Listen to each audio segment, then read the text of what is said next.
जिसमें दम होता है वही मौसम के सितम सहता है। जिसमें दम होता है वही मौसम के सितम सहता है। पत्ते गिर जाते हैं पेड़ खड़ा रहता है। पत्ते गिर जाते हैं पेड़ खड़ा रहता है। नमस्कार मेरे शेर शेरनियों, हिंदी की महागाथा में आपका स्वागत है। मैं हूं श्रीपति यादव और आप देख रहे हैं हिंदी की महागाथा। जी हाँ, पिछले क्लास में मैंने आप लोगों से पूछा था कि मेरा जीवन प्रवाह किसकी रचना है और ये किस विधा की रचना है। वहीं से प्रारंभ करते हैं। तो मेरा जीवन प्रवाह आत्मकथा विधा की रचना है और इसके रचनाकार हैं वियोगी हरि। और इसी के साथ मैंने अगला प्रश्न आप लोगों से किया था कि मेरी जीवन यात्रा, इस रचना के रचनाकार कौन हैं। तो मेरी जीवन यात्रा इस रचना के रचनाकार हैं राहुल सांकृत्यायन जी और यह आत्मकथा विधा की रचना है। राहुल सांकृत्यायन की आत्मकथा है मेरी जीवन यात्रा। आपका अगला प्रश्न है गेहूं बनाम गुलाब निबंध में गुलाब किस प्रकार की प्रगति का द्योतक है। बहुत ही महत्वपूर्ण प्रश्न है कि गुलाब किस प्रकार की प्रगति का द्योतक है। तो गेहूं बनाम गुलाब निबंध में गुलाब किस प्रकार की प्रगति का द्योतक है। आपके ऑप्शन है आर्थिक, सामाजिक, सांस्कृतिक या राजनीतिक। जी हाँ, हमारे जवाब से पहले आप लोग कमेंट करके कमेंट बॉक्स में अपना जवाब छोड़ सकते हैं और बाद में अपना आकलन कर सकते हैं कि आपके इन प्रश्नों में से कितने प्रश्न सही हुए। देखिए, आपका जवाब है कि गेहूं बनाम गुलाब निबंध में गुलाब सांस्कृतिक प्रगति का सूचक है। जो गुलाब है वह सांस्कृतिक प्रगति का सूचक है।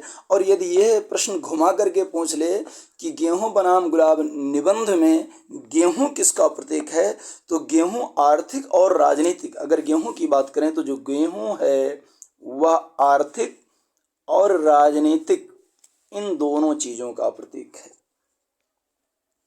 अगला प्रश्न है कि महावीर प्रसाद द्विवेदी जी ने सरस्वती पत्रिका का संपादन किस समय से प्रारंभ किया। मोस्ट इंपॉर्टेंट क्वेश्चन, आप लोग फटाफट इसका आंसर दीजिए। 1901 ईस्वी, 1902 ईस्वी, 1903 ईस्वी या 1904 ईस्वी। फटाफट आप लोग कमेंट कीजिए कि महावीर प्रसाद द्विवेदी जी ने सरस्वती पत्रिका का संपादन कब से प्रारंभ किया। जी हाँ, आपका 28 नंबर का प्रश्न है और इसका जवाब है 1903 ईस्वी। 1903 ईस्वी में सरस्वती पत्रिका का संपादन आचार्य महावीर प्रसाद द्विवेदी जी ने किया था। आपका अगला प्रश्न है बहुत ही महत्वपूर्ण कि सिंदूर की होली किस लेखक की रचना है। जी हाँ, 29 नंबर का प्रश्न आप लोग फटाफट कमेंट करके बताइए कि सिंदूर की होली किस लेखक की रचना है। लक्ष्मी नारायण मिश्र, भारतेंदु हरिश्चंद्र, उदय शंकर भट्ट या जयशंकर प्रसाद। सिंदूर की होली के लेखक हैं लक्ष्मी नारायण मिश्र। जी हाँ, लक्ष्मी नारायण मिश्र जी के द्वारा लिखा गया यह नाटक है। क्या है? तो ये नाटक है किसके द्वारा? लक्ष्मी नारायण मिश्र के द्वारा लिखा गया नाटक। अगला है कि द्विवेदी युग के लेखक कौन हैं। द्विवेदी युग के लेखक कौन हैं? और आपके ऑप्शन हैं चंद्रधर शर्मा गुलेरी, प्रताप नारायण मिश्र, मोहन राकेश या शिव प्रसाद सिंह। फटाफट आप लोग कमेंट कीजिए कि द्विवेदी युग के लेखक कौन हैं। 30वां प्रश्न, जी हाँ, द्विवेदी युग के लेखक हैं चंद्रधर शर्मा गुलेरी। चंद्रधर शर्मा गुलेरी द्विवेदी युग के लेखक हैं। अगर हम बात करें कि प्रताप नारायण मिश्र, तो प्रताप नारायण मिश्र जी भारतेंदु युग के लेखक हैं और मोहन राकेश जी छायावादोत्तर युग के लेखक हैं और शिव प्रसाद सितारे हिंद की बात करें तो वे भारतेंदु युग से पूर्व के लेखक हैं। आपका अगला प्रश्न 31 नंबर का प्रश्न है कि केदारनाथ पांडे किस लेखक का वास्तविक नाम है। केदारनाथ पांडे किस लेखक का वास्तविक नाम है। अज्ञे का, राहुल सांकृत्यायन का, राम वृक्ष बेनीपुरी की, जयनंद कुमार का। फटाफट आप लोग बताइए कि केदारनाथ पांडे किस लेखक का वास्तविक नाम है। जी हाँ, केदारनाथ पांडे राहुल सांकृत्यायन जी का वास्तविक नाम है। आपका अगला प्रश्न है 32 नंबर का कि हिंदी का पहला मौलिक उपन्यास है। बहुत इंपॉर्टेंट क्वेश्चन है कि हिंदी का पहला मौलिक उपन्यास कौन है। मुझे लग रहा है इसमें ऑप्शन बताने की जरूरत नहीं पड़ेगी, आप लोग फटाफट बता देंगे कि इसके आंसर को बच्चा बच्चा जानता है कि हिंदी का पहला मौलिक उपन्यास है परीक्षा गुरु। जी हाँ, परीक्षा गुरु। और इस मौलिक उपन्यास परीक्षा गुरु के रचनाकार हैं लाला श्री निवास दास। क्या लाला श्री निवास दास। बहुत इंपॉर्टेंट और बहुत ही आसान प्रश्न है 32 नंबर का। हिंदी का प्रथम मौलिक उपन्यास है परीक्षा गुरु और इसके रचनाकार हैं लाला श्री निवास दास। अगर बात करें गोदान की तो गोदान आप लोग अच्छी तरह से जानते हैं कि गोदान मुंशी प्रेमचंद जी के द्वारा लिखा गया उपन्यास है।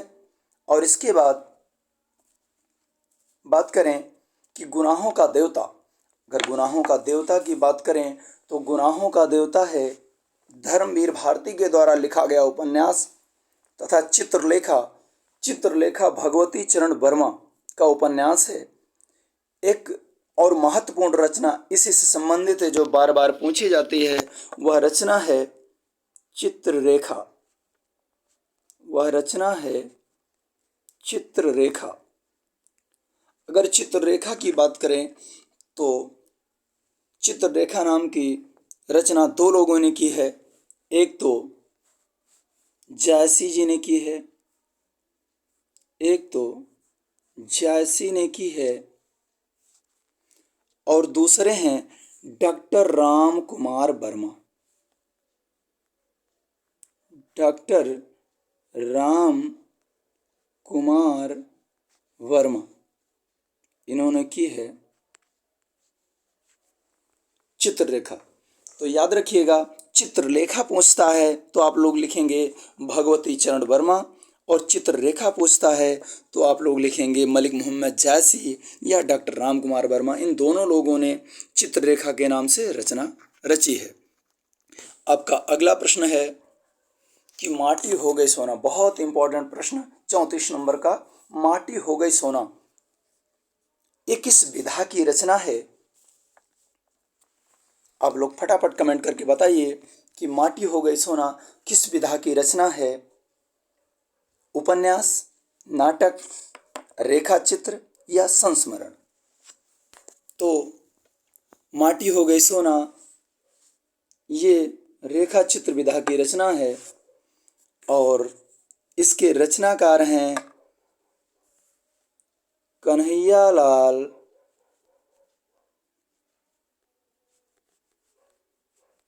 मिश्र। कन्हैयालाल मिश्र प्रभाकर। जी हाँ, माटी हो गई सोना ये रेखा चित्र विधा की रचना है और इसके रचनाकार हैं कन्हैयालाल मिश्र प्रभाकर। आपका अगला प्रश्न है कि हिंदी की प्रथम कहानी किसे माना जाता है। तो बहुत ही महत्वपूर्ण प्रश्न और बहुत ही आसान। हिंदी की प्रथम कहानी इंदुमती, रानी केतकी की कहानी, धुलाई वाली या 11 वर्ष का समय। आप लोग फटाफट बताइए। तो हिंदी की प्रथम कहानी माना जाता है इंदुमती को। इंदुमती को। और इसके रचनाकार हैं किशोरी लाल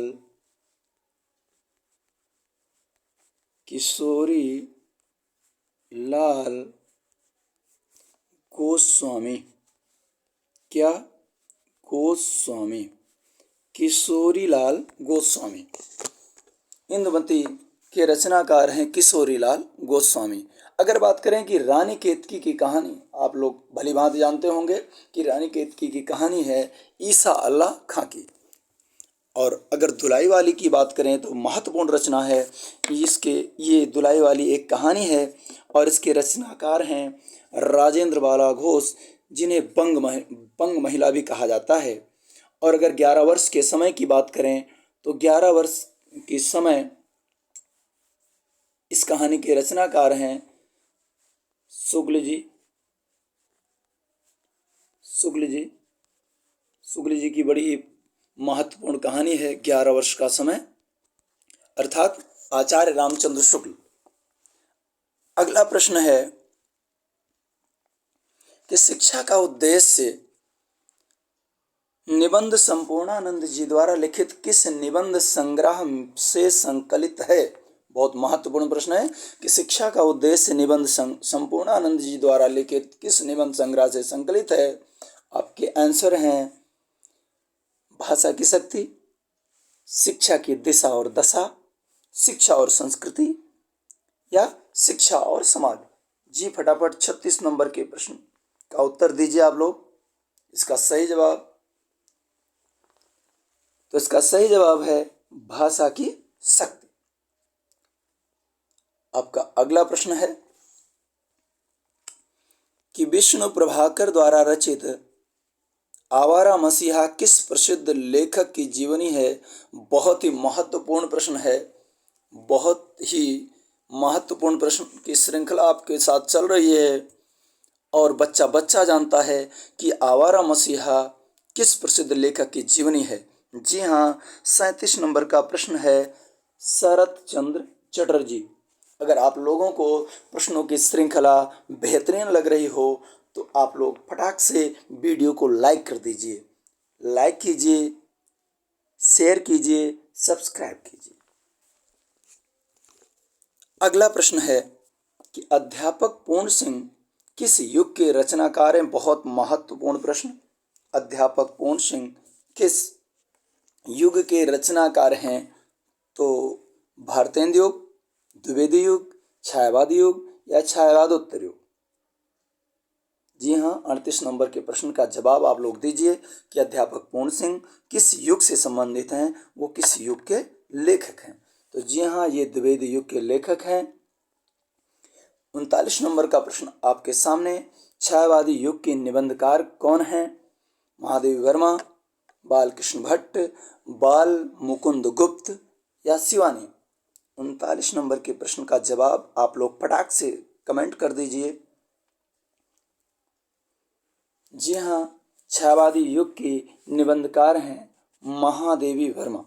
महादेवी वर्मा, जिन्हें आधुनिक मीरा कहा जाता है, इन्होंने गद्य और पद्य दोनों में रचनाएं रची हैं। इन्होंने निबंध भी लिखा है, इन्होंने काव्य भी लिखा है और विरह की गायिका के रूप में ये हिंदी साहित्य में उभर कर आई हैं।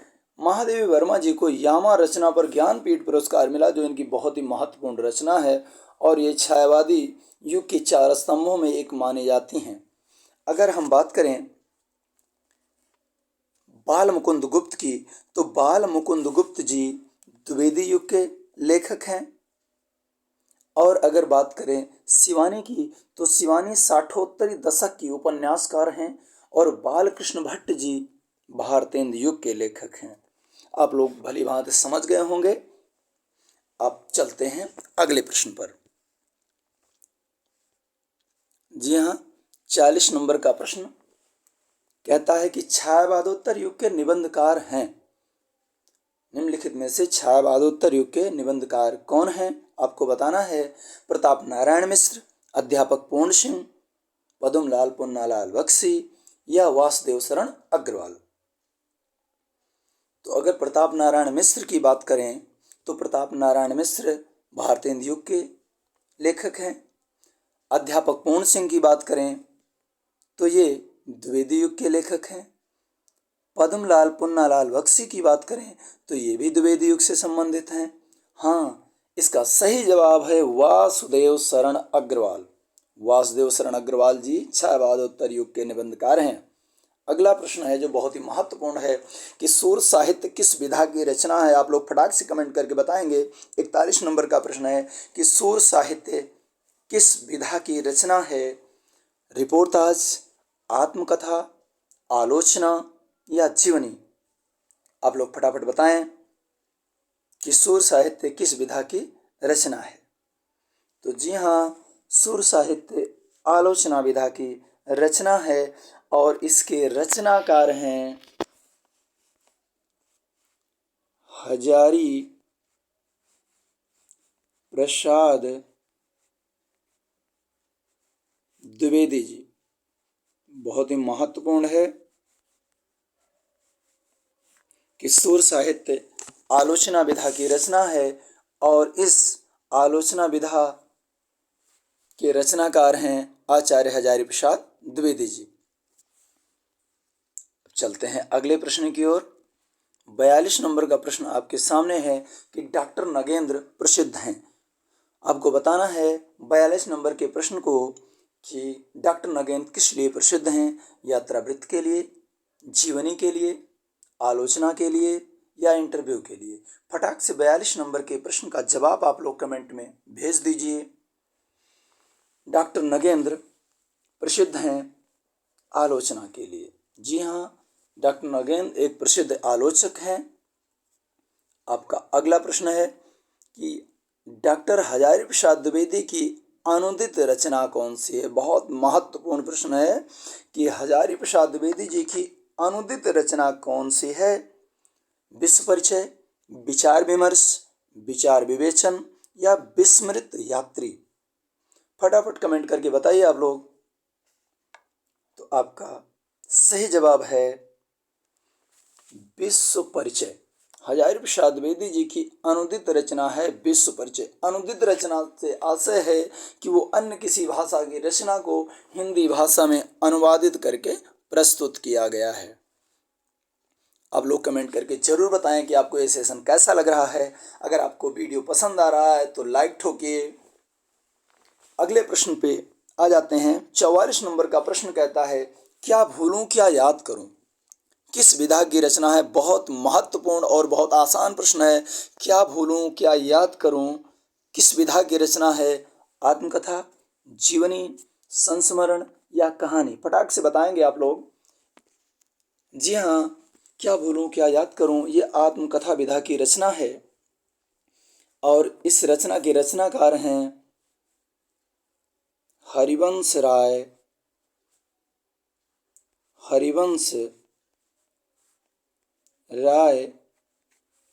बच्चन जी।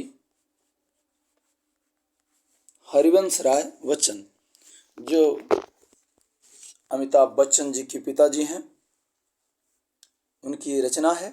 आपका अगला प्रश्न है कि आवारा मसीहा किस विधा की रचना है। ये बहुत ही महत्वपूर्ण प्रश्न है, बार बार रिपीट हो रहा है। आवारा मसीहा बच्चा बच्चा जानता है कि जीवनी विधा की रचना है। अगला प्रश्न है कि द्विवेदी युग के जीवनी लेखक कौन है। जी हाँ, 46 नंबर का प्रश्न है कि द्विवेदी युग के जीवनी लेखक कौन हैं। डॉक्टर संपूर्णानंद, बालकृष्ण भट्ट, धर्मवीर भारती या विनय मोहन शर्मा। फटाफट कमेंट करके बताएंगे आप लोग कि द्विवेदी युग के जीवनी लेखक कौन हैं। 46 नंबर का सही जवाब है डॉक्टर संपूर्णानंद। डॉक्टर संपूर्णानंद जी ने 2 जीवनियाँ लिखी हैं, देशबंधु चित्तरंजन दास की और महात्मा गांधी की। देशबंधु चित्तरंजन दास की और महात्मा गांधी की 2 जीवनी द्विवेदी युग में डॉक्टर संपूर्णानंद जी ने लिखा है। अगला प्रश्न हिंदी का प्रथम यात्रा वृत्त है। तो आप लोगों को बताना है 47 नंबर के प्रश्न का जवाब कि हिंदी का प्रथम यात्रा वृत्त कौन सा है। सरयू पार की यात्रा, परीक्षा गुरु, कलम का सिपाही या पथ के साथी? फटाफट आप लोग बताएंगे कि हिंदी का प्रथम यात्रा वृत्त कौन सा है। जी हाँ, इसका सही जवाब है सरयू पार की यात्रा। सरयू पार की यात्रा। और इस सरयू पार की यात्रा के लेखक हैं भारतेंदु भारतेंदु हरिश्चंद्र जी। कौन हैं? भारतेंदु हरिश्चंद्र जी, सरयू पार यात्रा के लेखक। आपका अगला है प्रश्न। अगर परीक्षा गुरु की बात करें तो परीक्षा गुरु तो यात्रावृत्त है ही नहीं। परीक्षा गुरु हिंदी का प्रथम मौलिक उपन्यास है, लाला श्रीनिवास दास द्वारा रचित है। और बात करें कलम का सिपाही, तो कलम का सिपाही अमृत राय के द्वारा लिखी गई एक जीवनी है। इसमें मुंशी प्रेमचंद जी के जीवनी का वर्णन किया गया है। पथ के साथी की बात आगे करेंगे। अगला प्रश्न नजर आ रहा है, इसलिए अगले प्रश्न पर चलते हैं। 48 नंबर का प्रश्न है आपका कि आखिरी चट्टान किस विधा की रचना है। बहुत ही महत्वपूर्ण सेशन चल रहा है आप लोगों के लिए कि आखिरी चट्टान किस विधा की रचना है। फटाफट कमेंट करके बताएंगे आप लोग। यात्रावृत्त, संस्मरण, रिपोर्टाज या भेंट वार्ता? तो आखिरी चट्टान 48 नंबर का प्रश्न का जवाब दीजिए आप लोग कि आखिरी चट्टान किस विधा की रचना है। तो यह यात्रावृत्त है, यह यात्रावृत्त है। और आखिरी चट्टान यात्रावृत्त के रचनाकार हैं मोहन राकेश। मोहन राकेश इस आखिरी चट्टान यात्रा वृत्तांत के रचनाकार हैं। आपका अगला प्रश्न है कि पथ के साथी किस विधा की रचना है। तो पथ के साथी आपको बताना है कि किस विधा की रचना है। नाटक, रेखाचित्र, यात्रा वृत्तांत या संस्मरण? आपका सही जवाब है कि पथ के साथी संस्मरण विधा की रचना है। और पथ के साथी संस्मरण के रचनाकार कौन हैं? तो आप लोग जानते हैं, ये हैं महादेवी वर्मा। महादेवी वर्मा ये इस संस्मरण के रचनाकार हैं। जी हाँ, आप लोगों के लिए आपका अगला प्रश्न है जो आप लोगों को कमेंट करके हमारे इस कमेंट बॉक्स में बताना है कि भारत दुर्दशा। जी हाँ, आपको बताना है भारत दुर्दशा के रचनाकार कौन है। के रचनाकार आपको कमेंट बॉक्स में बताना है। देखते हैं इसका जवाब कितने लोगों को आता है।